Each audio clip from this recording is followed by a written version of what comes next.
Welcome back to my YouTube channel study with Jayanta.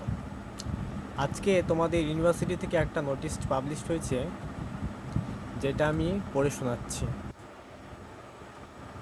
Notice about BEd second semester grade card distribution. তোমাদের যে result দিয়েছে তার grade card মার্কশিটটা distribution কবে থেকে হবে সেই নিয়ে। প্রথমত এখানে বলেছে all the principal, TIC, OIC, HOD সবাইকে ইউনিভার্সিটি থেকে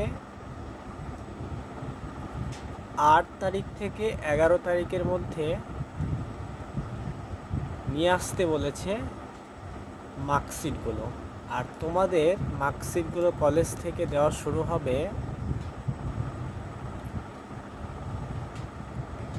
তারপর থেকে। তোমাদের প্রত্যেকে কলেজের গ্রুপটা ফলো করবে, কলেজের গ্রুপেই তোমাদের দিয়ে দেবে তোমাদের মার্কশিট কবে নিয়ে আসতে হবে। এক এক কলেজে এক এক রকম ডেট দিতে পারে। এইটা হচ্ছে প্রিন্সিপাল টিআইসিদের আনার জন্য নোটিশটা পাবলিশড হয়েছে।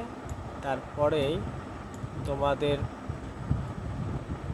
কলেজ থেকে পার্সোনালি নোটিশ করবে তোমাদের মার্কশিট নিয়ে আসার জন্য। তারপরে তোমরা তোমাদের মার্কশিটগুলো নিয়ে আসবে। ঠিক সেমভাবে যারা সাপ্লি পেয়েছিলে তাদেরও মার্কশিট পাবে। তারপরে তোমরা তোমাদের স্কলারশিপগুলো রিনিউ করতে পারবে, যেটা স্বামী বিবেকানন্দ স্কলারশিপ হয় তোমরা বলেছিলে। তো ফার্স্ট সেম আর হচ্ছে সেকেন্ড সেম মার্কশিট লাগবে এর জন্য। ওকে, থ্যাংক ইউ।